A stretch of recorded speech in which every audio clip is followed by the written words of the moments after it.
Hi, we are not in the turbo tent today. Actually out front, mainly because it's blacktop and I got stones in the back and I want to jack up the car. It's a pain in the ass. It's tight in the tent. What I'm going to do today is spark plug wires. I bought a little kit here. This has everything you need to make your own spark plug wires. These handy dandy pliers from Amazon. Then they got these little separator jobbies. So yeah, I'm gonna jack the car up because my coils are relocated underneath. They're by the oil pan, so jack the car up, take the coil packs off, and make some new wires.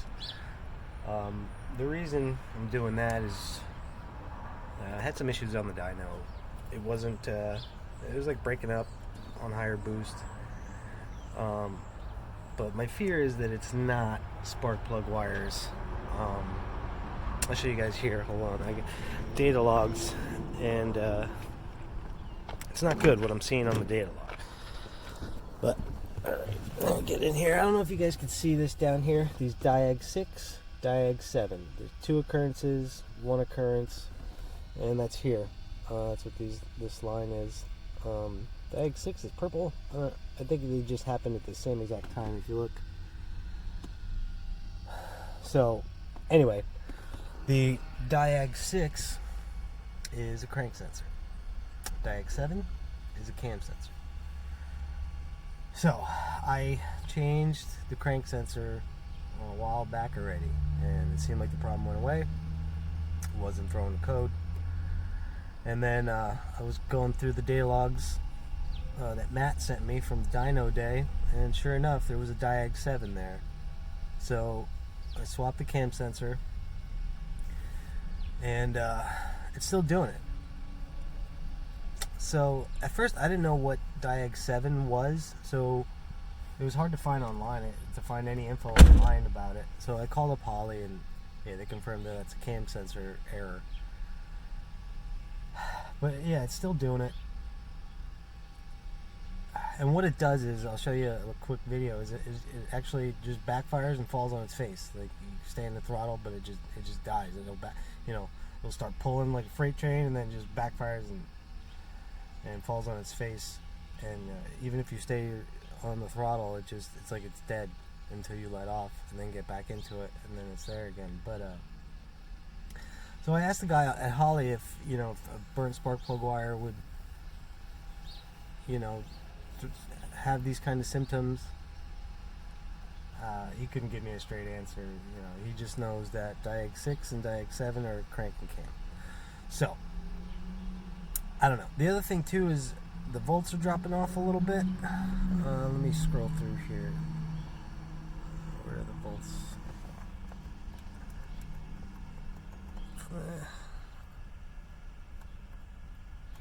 Yeah, the volts were dropping off down to like 12, and I think I figured out the problem there. I'll show you guys here.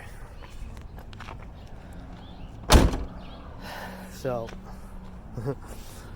that I don't know if you can see that, but that's what's left of my belt.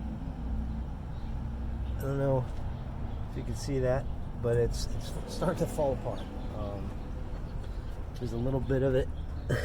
It lost 2 ribs basically. Yeah, lost 2 ribs. So I got a new belt. And I also got a new pulley. This is from Turn 1 to replace that stock junk. They're known to explode, fly apart. It's happened to me before on the highway. It just left me stranded, because as soon as you lose that, you lose the belt, you lose alternator, you lose coolant, you lose everything. It's a serpentine belt. So I'm going to swap that out. I have to get a puller. My brother Manny might have one. If not, I could probably just rent one at an auto parts store. And so yeah, we're gonna do all that. When I'm underneath the car, I'm gonna also pry on the crankshaft with a pry bar, because I honestly think the root of all my problems right now is the crankshaft moving around, and it loses crank sensor signal, and that's my worst fear. Because if that's the case, then we gotta yank the motor back out and fix that thrust bearing again. And yeah, that would just not be a good time.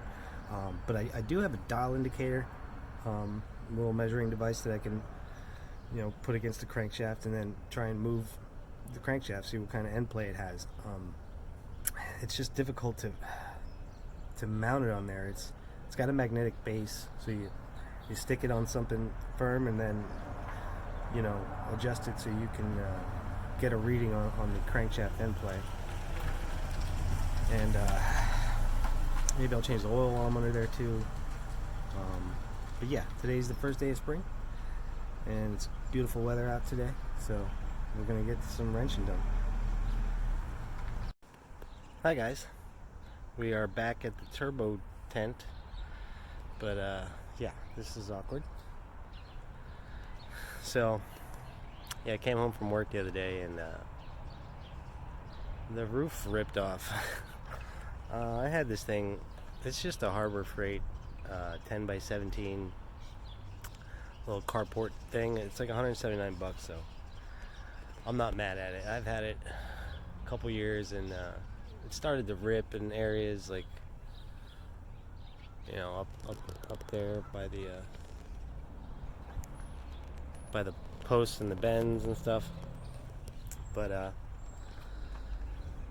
so I would repair it with tape, and then I bought another tarp to put on top of it. And yeah, on a windy day I came home from work and it was all ripped in pieces. The weird thing is I ordered a new roof cover for it because I knew it was getting bad. I'm like, it's time to change this thing. I ordered it literally a day before the wind ripped it off, so I got another one coming. And eventually I want to get a garage back here. I want to get like a 12 by 20 or something. So in the next year or two I'm going to do that, I think. But updates on the car. The car's here in all our glory and sunshine. But if you saw my last video, it was on the dyno, and it was having issues. It made like 784 and 12 pounds, and then we started turning it up, and it was just breaking up, and it continued when I got home. It was backfiring.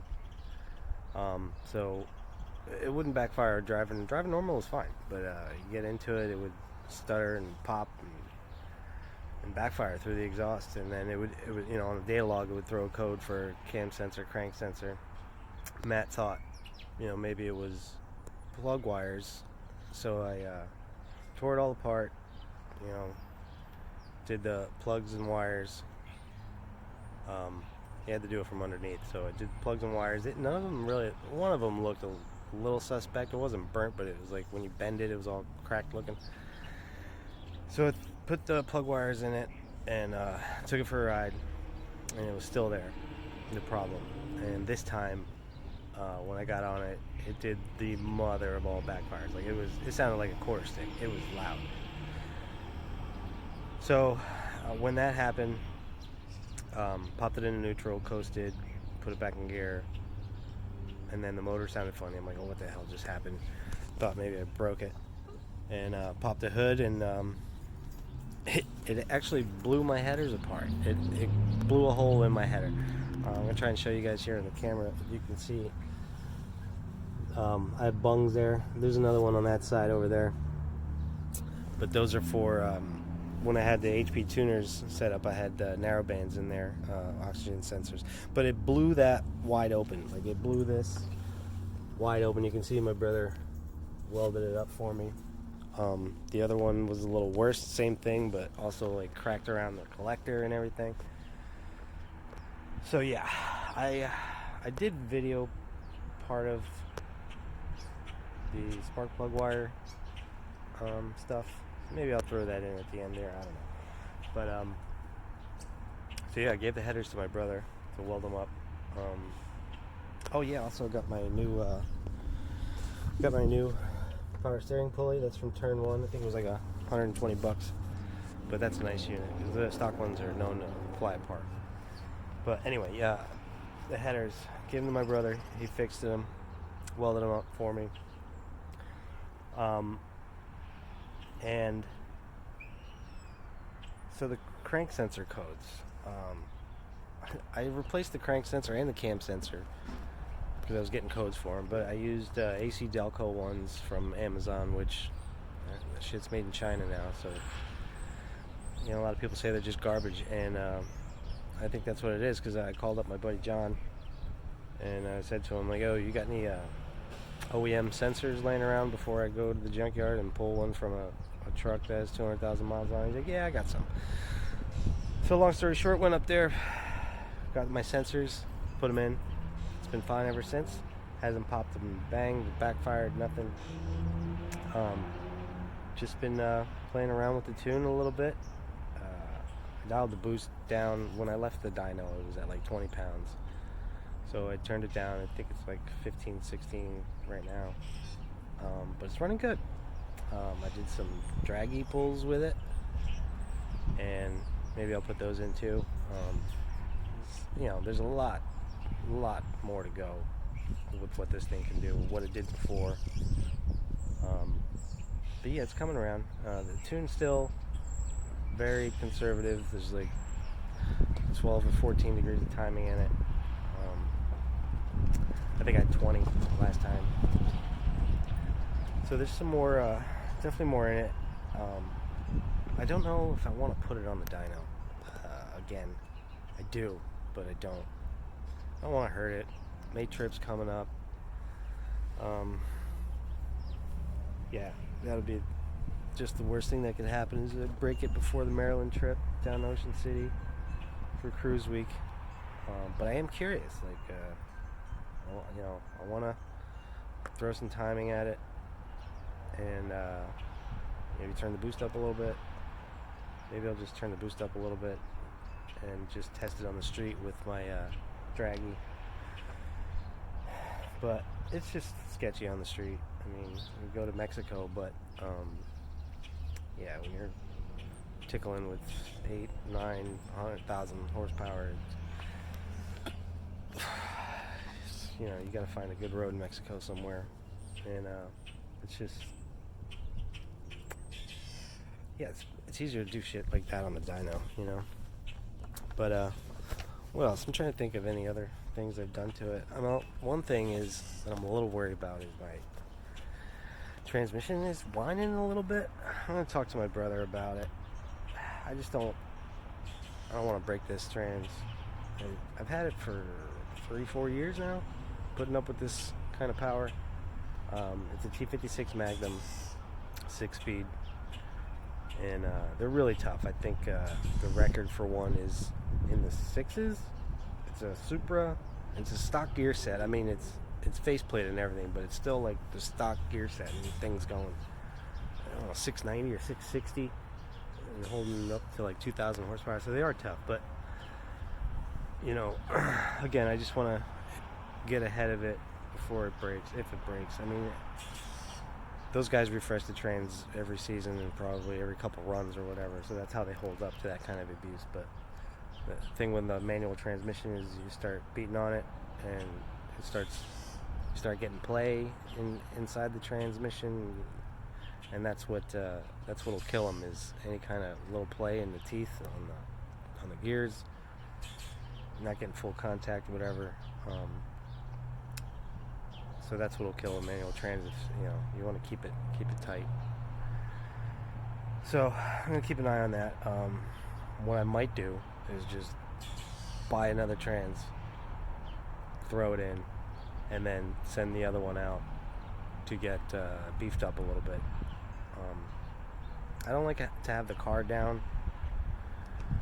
and if the trans breaks, the car will definitely be down. If the trans has got to be sent out, you're looking at weeks, maybe months to get it back, you know. So I've always had like spare transmissions that I could throw in it and keep the car on the road and stuff. And another thing too is, like, if I gotta do a trans job at my brother's house and the car's stuck at his place, I don't want to put him in that position. So I would, I would drop the trans here at my house, and then, obviously have another one ready to throw in, and then send that other one to get built up, maybe cryo treated, micro polished, whatever. I don't want to go too far and do I don't want to do face plating, shit like that. But yeah, so also the rear needs some attention. I mean, it's been in here since I owned the car, like 7 years now. It's a strange 12 bolt. It's pretty tough, but that thing whines pretty loud too. So yeah, I mean, part of me just wants to just drive it, enjoy it. It's not at its peak power right now, and I guess that's okay. I don't know. It's one of those things. I want to turn it up, but I don't want to break shit. But yeah, I don't know. See what we're gonna do today. Maybe I'll go to Mexico and throw some boost at it. I don't know. I'm undecided. We'll see.